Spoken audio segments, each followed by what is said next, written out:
Welcome to the show. I'm Dan McLaughlin. Baseball, an institution here in St. Louis.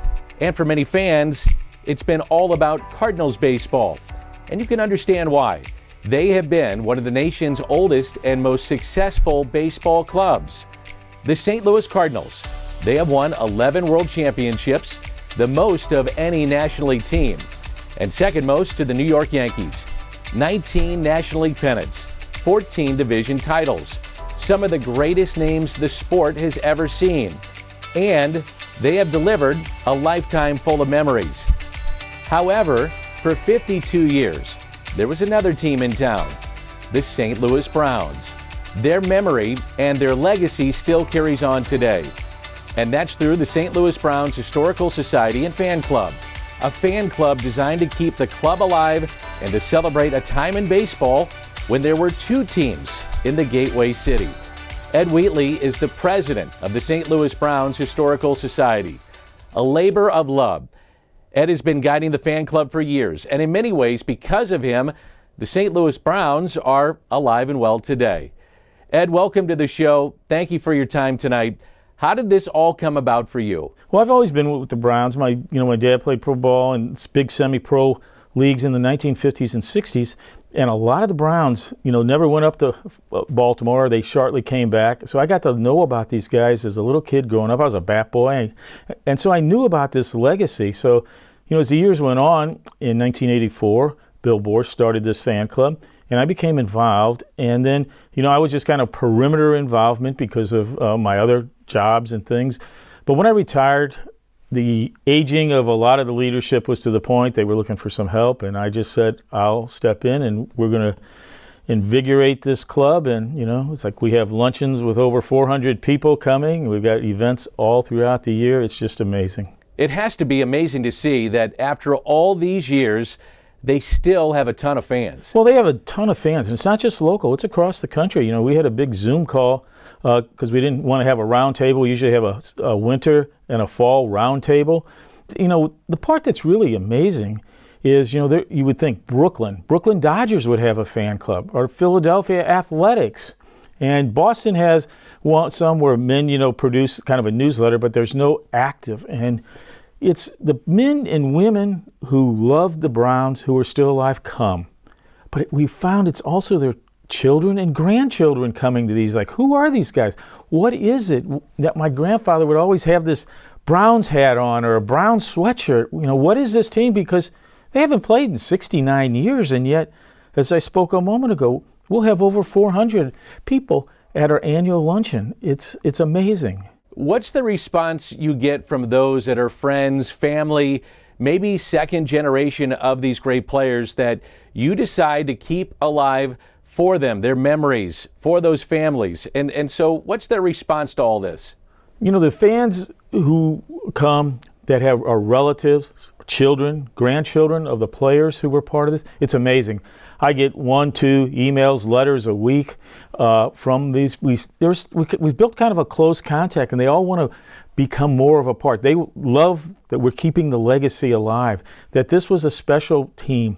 Their parents, grandparents, whoever it is, played for this team. And the other part of it is, we really don't have a franchise. The Baltimore Orioles have neglected the Browns. They've chosen to honor their heritage in a different way, and the Browns aren't a part of that. So in a way, they come to us thanking us, you're keeping this team, this legacy alive. All right, educate us. Why did the Browns leave, and why did the Cardinals stay when they both were here in St. Louis? Well, it goes back, the history of baseball in St. Louis goes back to 1892, when the St. Louis Cardinals came into the National League, came over as the Browns from Chris Von der Eye's American Association team. So, until 1898, they were the Browns.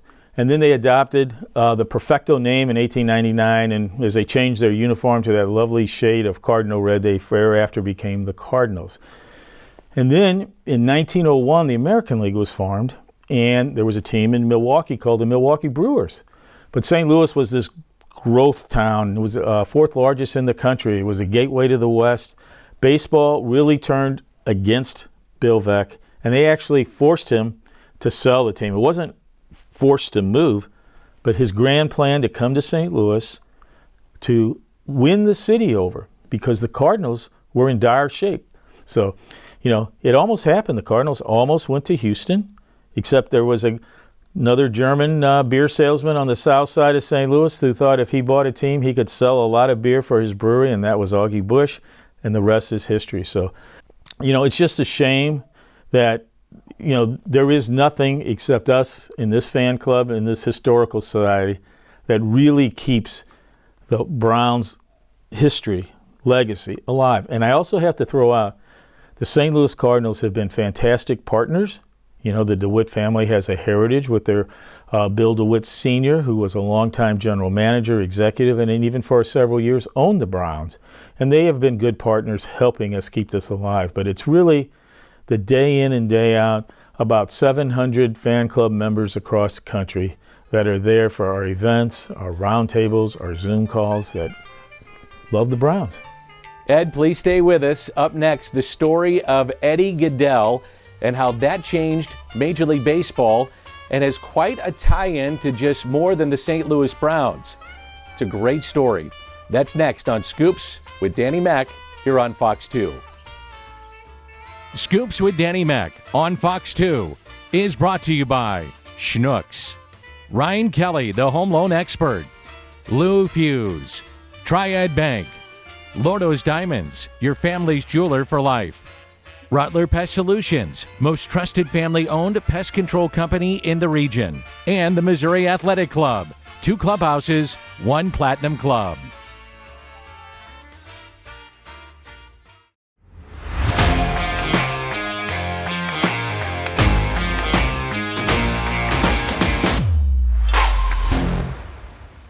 Welcome back to the show. My guest is Ed Wheatley, and he is the president of the St. Louis Browns Historical Society. He has written a comprehensive book that looks back at the history of the Browns called St. Louis Browns, The Story of a Beloved Team. And he's also had 2 documentaries on the Browns that have garnered national attention, earned Ed and his team Emmy Awards for their outstanding work. And let's bring back in Ed Wheatley to the show. And Ed, I'm sure there are people wondering right now, and it's been so many years since the Browns left town, as they watch this, how many of the Browns that played are still with us today? Well, there were 764 men who played for the Browns over the franchise period 1902 to 1953. And today, unfortunately, we're down to 4. There's George Elder, who is the oldest living major leaguer. And we've had quite a few of the oldest living former major leaguers in the last 5 or 6 years. Then there's Eddie Mickelson. Eddie still lives in St. Louis. He's the only one. There's Frank Saucier, who was the gentleman who put up some of the best college career baseball ever. But his time was taken by the war. And unfortunately, he is not remembered for his greatness there. He's remembered for the gentleman that Eddie Gaedel pinch hit for in 1951. And then the fourth one is All-Star here in 1953, Billy Hunter, who then had a great career up in the Orioles and then managing the Texas Rangers. Okay, you mentioned Eddie Gaedel, a crazy baseball story that comes with a lot of historical tentacles attached to it, and they're still felt today. Bill DeWitt Jr. is the bat boy that day. Jay Delsing's father, Jim, was the pinch runner for Gaedel, and Jay turns out to be a local golfer, PGA golfer from St. Louis. So it's pretty amazing to see all the history in that one famous walk. Oh, yeah. I mean, the whole story, and, Jay and I have talked multiple times about that. And, one of the real quick interesting things, yes, you're correct, Winter. Eddie Gaedel, 3'7", comes up to the plate. He's wearing a uniform.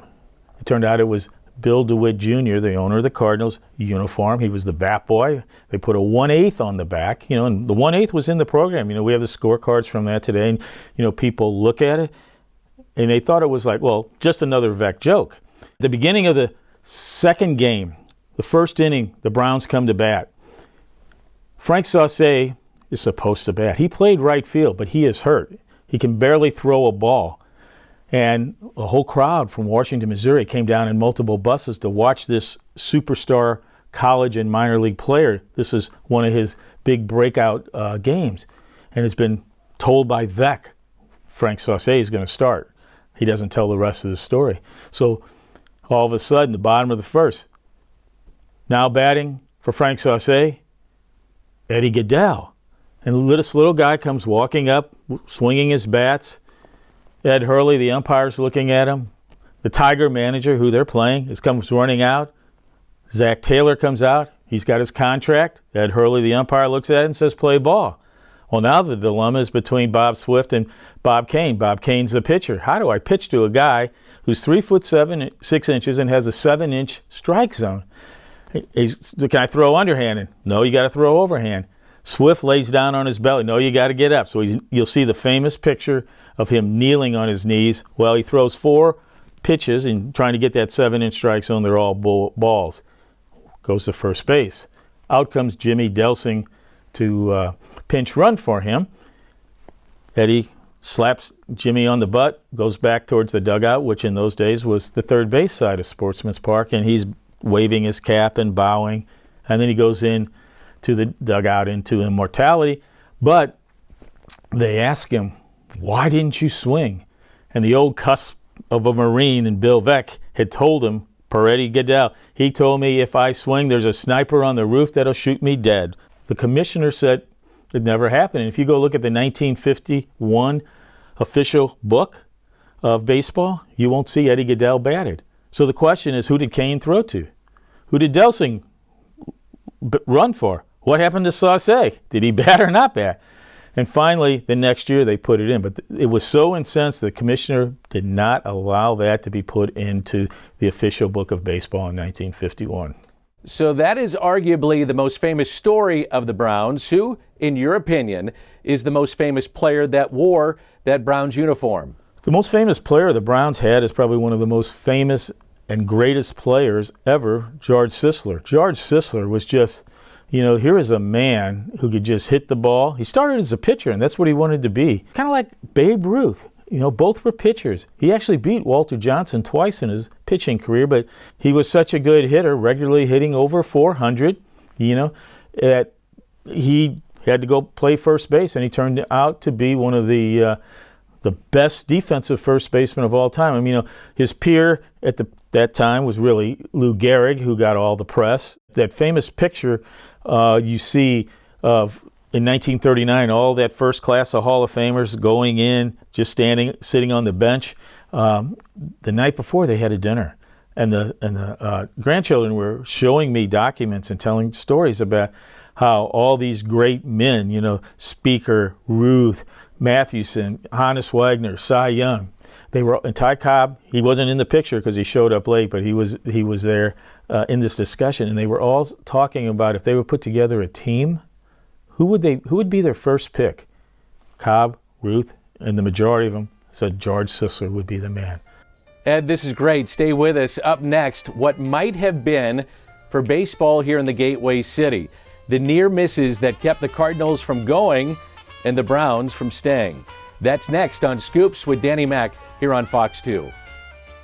Scoops with Danny Mac on Fox 2 is presented by the Ascension Charity Classic, Stratum Structural Systems, Royal Banks of Missouri, Hair Saloon for Men, and Family Golf and Learning Center. Play your best.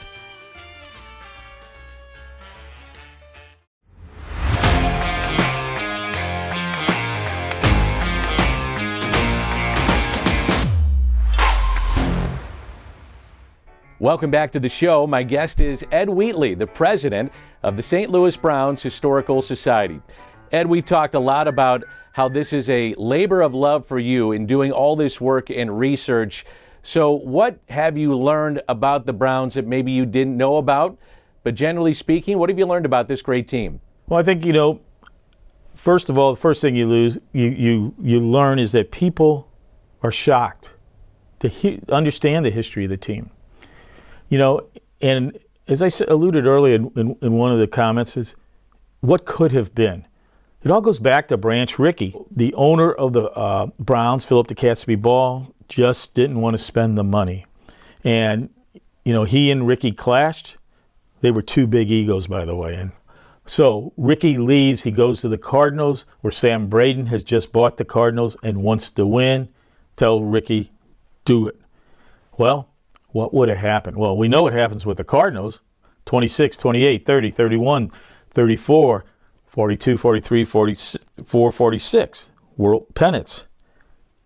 How many of those could have been won by the Browns if Rickey had stayed? At that same time, after he left and went to the Cardinals didn't play in Sportsman's Park originally. They played in Robeson Field, and it looked like the Cardinals, who were not a good team between 1892 and the mid-1920s, they were generally low, generally last place.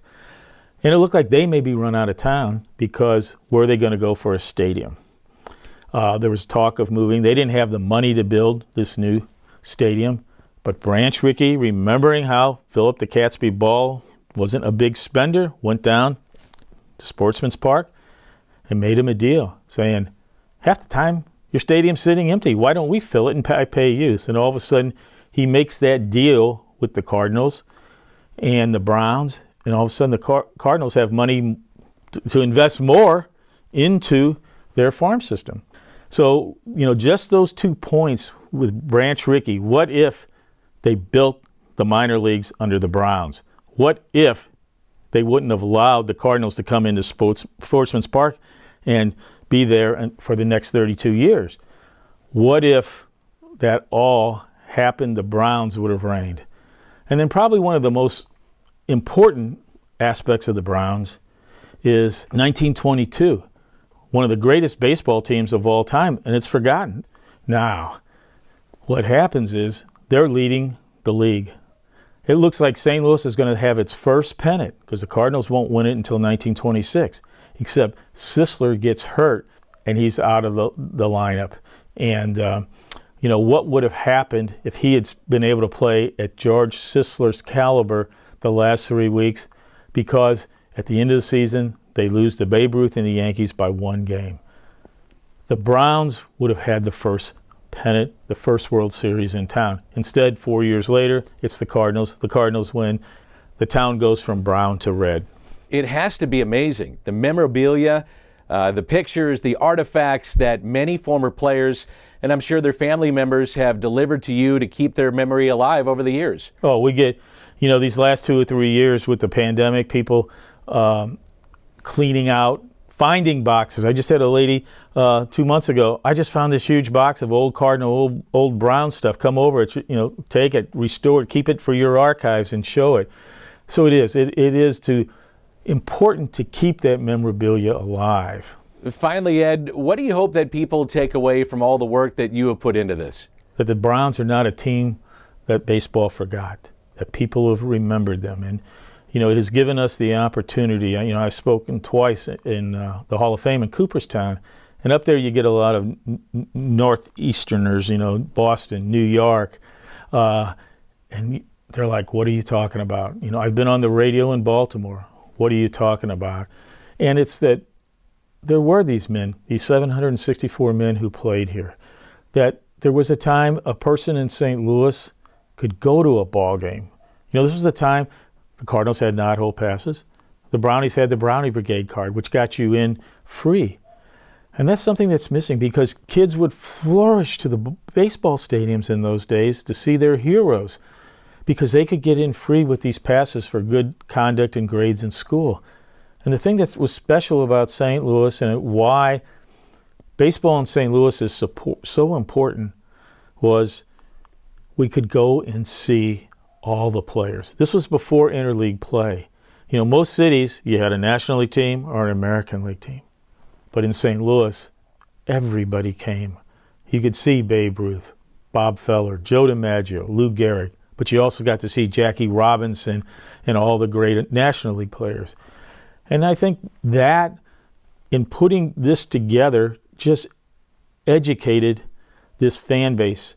And, you and this long list of fantastic announcers, carried the game in a way that people understood it. And as, I've written multiple books and films, and it's like when I was a kid, and everybody will remember, you could ride your bike around your subdivision. And this was when air conditioning was just coming in, not everybody had it. You could hear the ball game and never lose who was at bat or the score because it was on everywhere. It's totally different today. But that was the base of where it was all founded and it was all put together. Ed, thanks for all your work and what you've done. Well, thank you for having us. The Browns, still a baseball story here in St. Louis, and to learn more about the books, films, gatherings that the Browns Historical Society puts together, head to their website at thestlbrowns.com. Ed and his team have done just a fantastic job keeping the memory of the Browns alive. I hope you enjoyed it. I'm Dan McLaughlin. Thanks for joining us on Fox 2 and Scoops with Danny Mac.